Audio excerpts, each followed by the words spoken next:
नमस्कार, मैं शिल्पी संस्कृति आईएएस के यूट्यूब चैनल में आप सबका फिर से एक बार स्वागत करती हूं। और आज के अपने इस वीडियो में हम आर्ट एंड कल्चर के लेक्चर 5 को देखने वाले हैं। और कल हमने लेक्चर 4 पर डिस्कशन किया था, उसमें हमने स्तूप के बारे में, जो किन किन राज्यों में कौन से स्तूप पाए जाते हैं उनके बारे में देखा था। तो चलिए आज देखते हैं कौन सा अपना टॉपिक है आज के अपने लेक्चर में। शुरू करते हैं आज के अपने लेक्चर को। आइए देखिए अपनी स्क्रीन पर, देखिए चैत्य और बिहार, यानी कि आज हम चैत्य और बिहार के बारे में पढ़ने वाले हैं। तो पढ़ने से पहले, इनको शुरू करें इससे पहले हम जान लेते हैं कि चैत्य क्या होता है और बिहार क्या होता है। ठीक है, तो पहले जान लेते हैं चैत्य क्या है। देखिए चैत्य क्या होते हैं, पूजा स्थल होते हैं बेसिकली, और इसमें जो है वो स्तूप का होना अनिवार्य होता है। और बिहार क्या होते हैं, बिहार भिक्षुओं के रहने का एक निवास स्थान होता है। इस वजह से इसमें ये डिफरेंस होता है। ठीक है, क्लियर हो गया है। चलिए शुरू करते हैं आज हम चैत्य स्थापत्य कला। ठीक है, अब देखेंगे कि चट्टानों को काट कर चैत्यों को बनाया जाता है। इसमें दिया गया है कि कुछ बौद्ध गुफाओं को चैत्य कहा जाता है। बेसिकली आप देखेंगे जो चट्टानें होती है ना, उनको काट कर चैत्यों को बनाया जाता है। ये मुख्यतः बौद्ध उपासना स्थल है जिनके भीतर एक स्तूप होता है। मैंने अभी बताया कि चैत्य क्या है, पूजा स्थल है। वैद्य कह रहे हैं ना कि बौद्ध उपासना स्थल है, और उसमें जो है वो चैत्य में एक जो स्तूप है उसका होना अनिवार्य होता है। ये मुख्यतः संरचनात्मक और शैलकृत दोनों प्रकार के होते हैं। चैत्य क्या होते हैं, दोनों प्रकार के होते हैं। क्या डिफरेंस है संरचनात्मक और शैलकृत चैत्यों में, इसे हम समझ लेते हैं। देखेंगे आप, संरचनात्मक जो चैत्य होते हैं वो ईंट और पत्थरों की सहायता से खुले में चैत्य ये बनाए जाते हैं। यदि हम शैलकृत चैत्यों की बात करें तो हम देखेंगे कि पहाड़ों को काटकर जो है वो पहाड़ों को काटकर शैलकृत चैत्य बनाए जाते हैं। और मुख्यतः ये शैलकृत जो चैत्य होते हैं वो काफ़ी फेमस होते हैं। आप देखेंगे उनकी ही जो है वो उन्हीं के आधार पर आगे कई सारे चैत्य आपको देखने को मिलेंगे। चलिए नेक्स्ट पढ़ते हैं। इसका निर्माण मौर्योत्तर काल में प्रारंभ हुआ, जिसमें मुख्य क्षेत्र दक्कन क्षेत्र था। जिनमें कौन सा मुख्य क्षेत्र था, दक्कन क्षेत्र था। ऐसा ही क्यों है, देखिए मौर्योत्तर काल में प्रारंभ हुआ ये समझ आ गया, लेकिन दक्कन क्षेत्र में ही क्यों, देखेंगे आप बाकी पहाड़ियों के कंपैरिजन में दक्कन का जो क्षेत्र है, वहाँ की जो पहाड़ियाँ हैं वो काफ़ी मुलायम है। ऐसा क्यों, देखिए वहाँ का जैसे नीलगिरी पहाड़ी हो गया, ठीक है, वहाँ की जो ब्रह्मगिरी पहाड़ी हो गया, ठीक है, उसमें क्या है ये काफ़ी मुलायम है। उनको काटना छाटना, उन पे नक्काशी बनाना, उनमें कलाकृतियाँ करना बाकी चट्टानों के कंपैरिजन में थोड़ा इजी होता है, क्योंकि वो मुलायम होती हैं। यही चीज़ यहाँ पर बोली गई है कि वो चट्टानें अपेक्षाकृत मुलायम प्रकृति की होती हैं।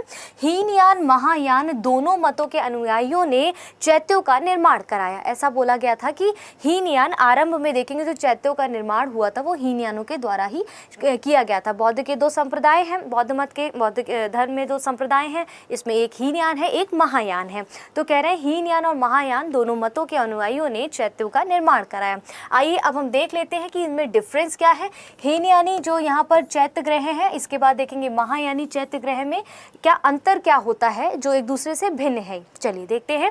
इसमें प्रारंभिक हीनयानी चैत्य ग्रह में प्रारंभिक चैत्य इसी परंपरा के थे। आरंभ में मैंने बताया हीनयान के जो परंपरा के जो हीनयान जो संप्रदाय था उन्हीं के आधार पर जो है वो चैत्य ग्रह थे। इसका कालखंड की यदि बात करें तो पहली सदी से लेकर तीसरी सदी तक ये देखने को मिले हैं। इसके बाद देखते हैं ये इसमें बुद्ध को प्रतीकात्मक रूप में दिखाया गया है। देखिए मैंने फर्स्ट लेक्चर में या फिर सेकंड लेक्चर में मैंने बताया था उसमें हीनयान के बारे में, तो उसमें बताया था मैंने कि ये बुद्ध को प्रतीकात्मक रूप में मानते हैं। बुद्ध को बेसिकली जो है वो महापुरुष के रूप में मानते हैं, जबकि महायानी में ऐसा नहीं है। महायान में वो बुद्ध को जो है मूर्ति के रूप में पूजा करते हैं। आएंगे अभी, इस बात पर भी आएंगे, पहले इसको समझते हैं। इसके प्रमुख उदाहरणों की यदि हीनयान चैत्य ग्रह के उदाहरणों की बात की जाए, क्योंकि आप मेन्स आंसर राइटिंग में इसके एग्जाम्पल्स के साथ लिखेंगे तो अच्छा लगेगा ना आंसर। तो इसके उदाहरण देख लेते हैं, जैसे भाजा हो गया, पीतल खोरा हो गया, अजंता की गुफा संख्या 9 और 10, कारले और कन्हेरी हो गया। आप देखेंगे कि हीनयानी जो चैत्य ग्रह थे उनका आरंभ जो है वो भाजा से हुआ, भाजा चैत्य ग्रह से हुआ, और इसका अंत जो है कन्हेरी पे आके रुका। यहाँ पर हम महायानी चैत्य ग्रह की यदि अब बात करें तो इसका निर्माण परवर्ती काल में हुआ था। कालखंड कब से कब तक का था, उसका पहली सदी से तीसरी सदी तक का था, और इसका पहली सदी से 5वीं सदी तक का इसका कालखंड माना जाता है। इसमें बुद्ध को मानव के रूप में दिखाया गया है। महायान जो संप्रदाय हैं उन्होंने क्या किया है, बुद्ध को मूर्ति के रूप में पूजा की है, तो मानव के रूप में उनको उसको इसमें दिखाया गया है ना, यही चीज़ कह रहे हैं। अब देखिए महायानी के अगर हम एग्जाम्पल्स की बात करें, इनके जो चैत्य गए थे इनके, तो उनमें कौन कौन से क्या क्या नाम है, जैसे भट्टी प्रोलू हो गया, जकई पेच हो गया, आप देखेंगे नागार्जुन कोंडा हो गया और अमरावती हो गया। क्लियर है। दोनों के एग्जाम्पल्स जब आप पढ़ेंगे तो आप पीटी का जब क्वेश्चन, अगर हम बात करें पीटी के क्वेश्चन की, अगर ऐसा क्वेश्चन आता है, फॉर एग्जांपल आपसे जैसे कुछ हमने चैत्य ग्रह उन्होंने दे दिए और आपसे पूछा गया कि किस जो है वो महायानी चैत्य ग्रह का है या हीनयानी चैत्य ग्रह का है, तो हमें पता होना चाहिए, तभी तो हम वहाँ पर बता पाएंगे ना, उनका डिफरेंस क्रिएट कर पाएंगे। और अगर आंसर राइटिंग आता है, हमें चैत्य ग्रह के बारे में बताया जाता है, पूछा जाता है, तो हम इसी तरह से चार्ट बनाकर उसको जो है डिस्प्ले कर सकते हैं, उसको हम लिख सकते हैं। ठीक है, आइए चलिए आगे बढ़ते हैं। अब हम देखिए चैत्य से संबंधित प्रमुख शब्दावलियां यहाँ पर कुछ दी गई हैं। देखिए इस तरह के पिक्चर्स जो है जो हम बना सकते हैं अपने आंसर राइटिंग में, मेंस आंसर राइटिंग में, तो हमें कोशिश करनी चाहिए हम इसका ज़रूर जो है वो सहायता ले सकें इसकी। ठीक है, तो अब देखिए यहाँ पर जो ये दिए गए हैं, जैसे मैंने आपको याद होगा, अगर आपने जेन्युइनली आपने यदि पुराना लेक्चर मेरा देखा है जिसमें मैंने स्तूप के बारे में आपको बताया था, उसमें दिखाया था उसकी आधारभूत संरचना क्या है, उसके अंग क्या क्या है, सेम उसी तरह से देखिए कोई ऐसी संरचना है तो उसके बारे में हमें डिटेल में जानना होगा कि क्या क्या कौन कौन से अंग है, क्या उसके पीछे का मकसद है। वैसे ही यहाँ पर चैत्य के बारे में है, जैसे यहाँ देखिए छत के बारे में लिखा है कि देखेंगे ये जो चैत्य है उसकी जो छत है वो घोड़े की नाल के समान होती है, समझ आ रहा है, वो देखिए घोड़े की नाल के समान है। इसकी विथियाँ क्या होती हैं, इसमें ये गलियारे के दाएं और बाएं दोनों ओर होती हैं जिन्हें पार्श्ववीथी कहा जाता है। ये गलियारे के देखिए बाएं और दाएं दोनों ओर होती हैं जिन्हें पार्श्ववीथी कहा जाता है। ठीक है, और इसे प्रदक्षिणा पथ भी कहा जाता है। इसको क्या कहा जाता है, प्रदक्षिणा पथ कहा जाता है। स्तूप में भी मैंने बताया था गोलाकार रूप में प्रदक्षिणा पथ होता है। प्रदक्षिणा पथ मतलब जहाँ पर परिक्रमा की जा सके, और यहाँ पर इस तरह से आयताकार रूप में है तो ये पार्श्ववीथी क्या है, प्रदक्षिणा पथ भी है इनका। मुख्य हॉल देखेंगे चैत्य का मुख्य भाग होता है, इसे मध्य भित्ति भी कहा जाता है। ये जो है मुख्य हॉल है, इसे मध्य भित्ति भी कहा जाता है और काफी इंपॉर्टेंट है। स्तूप की बात करता है, चैत्य का ही भाग होता है। देखिए मैंने कहा था स्तूप क्या है, स्तूप एक पूजा स्थल है। अब पूजा स्थल जो चैत्य है उसमें स्तूप का होना अनिवार्य होता है, तो यहाँ पर इसको इस तरह से ड्रॉ किया गया है। यहाँ पर ये स्तूप है। ठीक है, स्तंभ की बात यदि हम करें तो ये चैत्य के मुख्य भाग जो मुख्य हॉल है उसके दोनों ओर कुछ इस तरह की पंक्तियां समान जो है वो संख्या में बराबर की संख्या में होती हैं, कुछ इस तरह से आप देख पा रहे हैं, ये सब बने हुए हैं।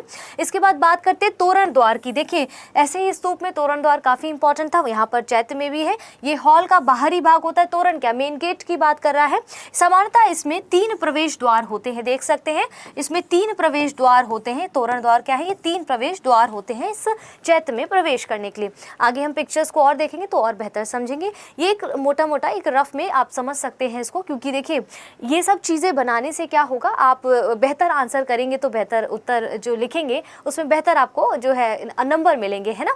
तो वही चीज़ों का हमें ध्यान रखना है। इसको पीजी के एस्पेक्ट से भी और मेंस के भी एस्पेक्ट से आप देखेंगे, यूपीएससी के पुराने क्वेश्चंस को भी आप उठाएंगे प्रीवियस ईयर के, उसमें इस तरह के क्वेश्चंस पूछे गए हैं, तो उनको ध्यान में रखना है। चलिए आगे देखते हैं। अब हम आते हैं प्रमुख प्रसिद्ध चैत्य कौन कौन से। अभी तक हमने क्या पढ़ा, चैत्य की अवसंरचना क्या है, उसके अंग क्या क्या है, उसका जो इंफ्रास्ट्रक्चर है वो किस तरीके का है, उसमें डिटेल में हमने जाना। अब देखिए सारी चीज़ें हो गई, चैत्य के बारे में पढ़ लिया। अब जानना है कि कौन कौन से चैत्य हैं जो काफ़ी प्रमुख है, जो हमारे एग्जाम्स के पॉइंट ऑफ व्यू से इंपॉर्टेंट है। इन सबको हम जानेंगे तभी तो कंपैरिजन के साथ हम इनको लिख सकेंगे। मान लीजिए किसी चैत्य में कोई अन्य विशेषता है, इस चैत्य में कोई अन्य विशेषताएं हैं, तो हम डिफरेंस कब समझ पाएंगे, जब हम दोनों को इक्वली पढ़ लेंगे। ठीक है, आइए देखते हैं। जैसे भाजा चैत्य हो गया। अब कह रहा है ये जो भाजा चैत्य है इसकी अवस्थिति कहाँ है, ये कहाँ पर स्थित है, पुणे महाराष्ट्र में स्थित है। अब देखिए बना कैसे, यह 22 शैलकृत गुफाओं का एक समूह है। किसका, 22 शैलकृत गुफाओं का एक समूह है। कुछ इस प्रकार से देखिए इसको बनाया गया है। शैलकृत समझ गए ना आप, मैंने बताया था जिसमें पहाड़ों को काट कर बनाया जाता है, वही चैत्य है ये। इस तरह से इसमें हीनयान मत से संबंधित है, अभी पढ़ाया है, ये हीनयान मत से संबंधित है ये वाला आपका चैत्य। आगे बढ़ते हैं। कार्ले चैत्य की यदि बात की जाए तो इसकी भी अवस्थिति पुणे महाराष्ट्र में है। इसकी कलाकृति और ये सब चीज़ों को हम अभी समझेंगे। इसमें माना जाता है कि इसका निर्माण किसने कराया, देखिए नेहपान के, किसको, कार्ले चैत्य का निर्माण किसने कराया, नेहपान के दामाद पुष्पावदत्त ने इसे करवाया था, जिसे अजमित्र नामक व्यक्ति ने पूरा करवाया था। किसने इसको कंप्लीट करवाया, अजमित्र नामक एक व्यक्ति है, उन्होंने इसको कंप्लीट कराया। और दोनों ओर सीधी रेखा में बने स्तंभों के लिए काफ़ी प्रसिद्ध है। अभी मैंने जब स्टार्टिंग में बताया था 2 स्तंभों की बात की गई थी, पैरेलल में कुछ इस तरह से था, वही चीज़ देखिए आप यहाँ पर देख रहे हैं, ये कुछ इस तरह से देखिए, ये भी यहाँ पर भी इस तरह से ही बना हुआ है। और ये इसका जो है वो स्तूप हो जाता है। क्या बोल रहे हैं कि दोनों ओर सीधी रेखा में बने स्तंभों के लिए काफ़ी प्रसिद्ध है। इसमें 3 विहार होते हैं। देखिए इसलिए इसको महाचैत्य कहा जाता है। अब ट्विस्ट क्या है, हम क्या पढ़ रहे हैं, चैत्य। ध्यान दीजिएगा, यूपीएससी कहीं बाहर से क्वेश्चन नहीं बनाते हैं, यहीं से क्वेश्चन बनाते हैं ऐसी चीज़ों से। हम पढ़ रहे हैं चैत्य। चैत्य क्या है, पूजा स्थल। विहार क्या है, विहार है भिक्षुओं के रहने का निवास स्थान।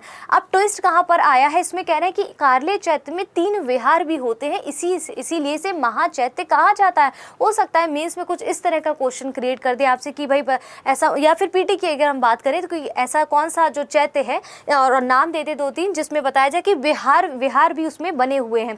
तो हमें लगेगा नहीं, चैत्य की बात की जा रही है, उसमें विहार कहाँ से हो सकते हैं, ऐसा हम सोच सकते हैं अगर हमने नहीं पढ़ा है तो ये गलत होगा। देखिए इसमें 3 विहार भी बने हुए, इसीलिए इसे महाचैत्य भी कहा जाता है। स्तंभों पर बुद्ध की मूर्तियां तथा ब्राह्मी लिपि में लेख भी गुदे हुए हैं। इसके जो स्तंभ हैं उस पर ब्राह्मी लिपि में जो लेख है उसको गोदे गए हैं और बुद्ध की मूर्तियों को भी इसमें उकेरा गया है। क्लियर हो रहा है। चलिए नेक्स्ट बढ़ते हैं अगले चैत्य की ओर। अजंता चैत्य काफी फेमस है, आपने कई बार सुना है इनका नाम। अवस्थिति कहाँ है, औरंगाबाद और महाराष्ट्र, मतलब औरंगाबाद, महाराष्ट्र के औरंगाबाद में इसकी अवस्थिति है। अजंता की गुफा संख्या देखिए, कई सारी, जैसे बताया था वाइस शैलकृत जो है उनकी गुफाएं बनाई गई हैं, उसी तरह से अजंता की भी कई गुफाएं हैं। तो उसमें अजंता की जो गुफा संख्या 7 है, 11 है और 15 है, उसमें चैत्य का निर्माण किया गया है। अजंता की गुफाओं में ये संख्या दी गई है। यदि इसके हम विकास की बात करें तो ये उत्तरोत्तर विकास की जो है ये प्रतीक है। इसमें इसका संबंध मौर्योत्तर काल से, गुप्त काल से और गुप्तोत्तर काल से ये संबंधित है। समझ आ गया। ये वाला चैत्य अजंता चैत्य देखिए चैत्य है, ये इसकी कुछ इस तरह से जो है आपके सामने एक पिक्चर है, आप इसको देखिए और समझिए तरह किस तरह से इन्होंने इसको बनाया है। उन शैल कृत्यों को काट कर इसको बनाया गया है। अपने आप में एक अद्भुत जो नमूना प्रस्तुत किया है। चलिए आगे बढ़ते हैं। एवं एलोरा चैत्य देखिए कहाँ पर अवस्थित है, औरंगाबाद महाराष्ट्र में ये भी अवस्थित है। यदि इसके निर्माण काल की हम बात करें तो ये 7वीं से 9वीं सदी के मध्य ये जो है बनाया गया था। और आप इसमें देखते हैं कि 34 शैलकृत गुफाओं का एक समूह है, यानी कि 34 जो पहाड़ थे उनमें 34 गुफाओं को इस तरह से बनाया गया था। 34 शैलकृत गुफाओं का एक समूह है। यहाँ की गुफाओं में बौद्ध, जैन और ब्राह्मण धर्मों से संबंधित कलाकृतियाँ हैं। बहुत इंपॉर्टेंट हो जाता है ये फैक्ट, समझिए क्यों इंपॉर्टेंट है। मैंने ऐसा क्यों बोला, हालांकि सब चीज़ इंपॉर्टेंट है, क्यों बोला यहाँ पर इंपॉर्टेंट है। देखिए अब आप समझिए, हम चैत्य पढ़ रहे हैं, चैत्य क्या, बुद्ध और जैन के बारे में यहाँ पर बताया गया, भाई समझ लिया हमने। अब कह रहा है इनकी गुफाओं में जो कलाकृतियाँ मिली है ना, जो कलाकृतियों को उकेरा गया है वो ब्राह्मण धर्मों से भी संबंधित है। अब ट्विस्ट है यहाँ पर, देखिए यहाँ पर डबल ट्रिपल फैक्ट्स ऐसे दिए गए हैं जहाँ पर हमें कन्फ्यूजन क्रिएट हो सकता है, क्योंकि यूपीएससी ऐसे ही प्रश्न बनाती है। तो यहाँ पर ध्यान रखना है वो कौन सा ऐसा चैत्य है जहाँ पर ब्राह्मण जो है वो धर्मों से संबंधित कलाकृतियों को बनाया गया है, बौद्ध और जैन धर्म के साथ साथ। तो ध्यान रखिएगा वो एलोरा चैत्य है, ऐसे ही प्रश्न बनेगा, ध्यान रखिएगा। देखिए यहाँ पर हमें लगेगा ब्राह्मण की तो कहीं बात ही नहीं होती है चैत्य में, तो हम ब्राह्मण के बारे में क्यों सोचे, ब्राह्मण धर्मों के, जबकि यहाँ पर ब्राह्मण धर्मों की भी कलाकृतियों को उकेरा गया है। यहाँ गुफा संख्या जो एलोरा चैत्य की गुफा संख्या 10 है, उसमें चैत्य ग्रह है जो शिल्प देवता विश्वकर्मा को समर्पित है। किसको, विश्वकर्मा जो इनके देवता हैं, शिल्प देवता हैं, उनको समर्पित है।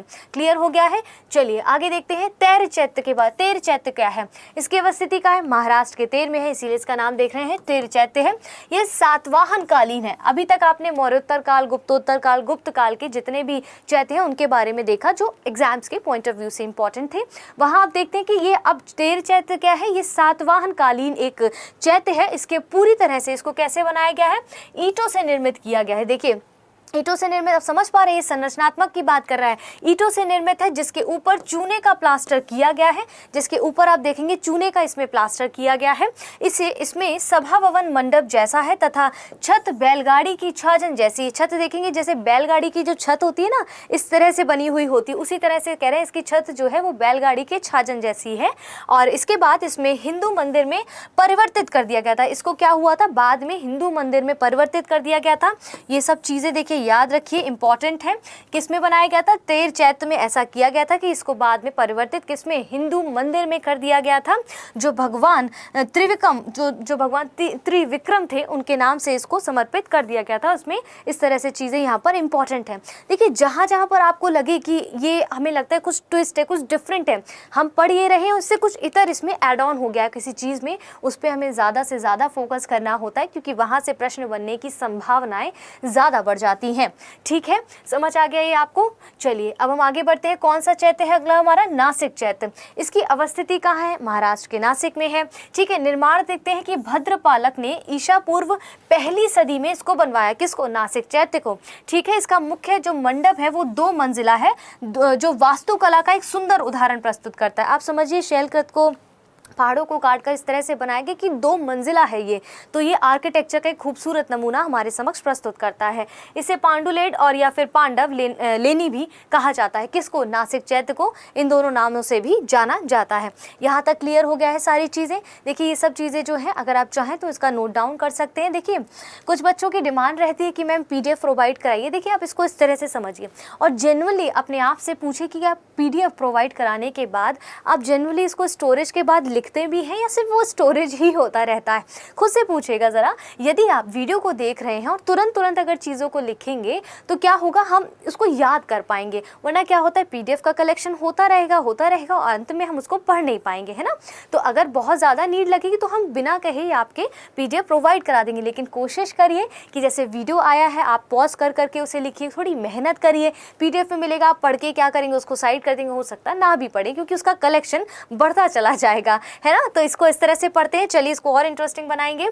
नासिक चैत्य को पढ़ लिया, आगे देखते हैं विहार क्या होता है। देखिए अभी तक हमने सारा क्या पढ़ा, चैत्य के बारे में पढ़ा, वो क्या है, उसका जो आधारभूत संरचना है वो कैसी है, उनके अंग क्या क्या हैं और वो कहाँ कहाँ पर है जो प्रमुख चैत्य पाए जाते हैं, हीन यानी महायानी चैत्य ग्रह क्या होते हैं, सब पढ़ लिया।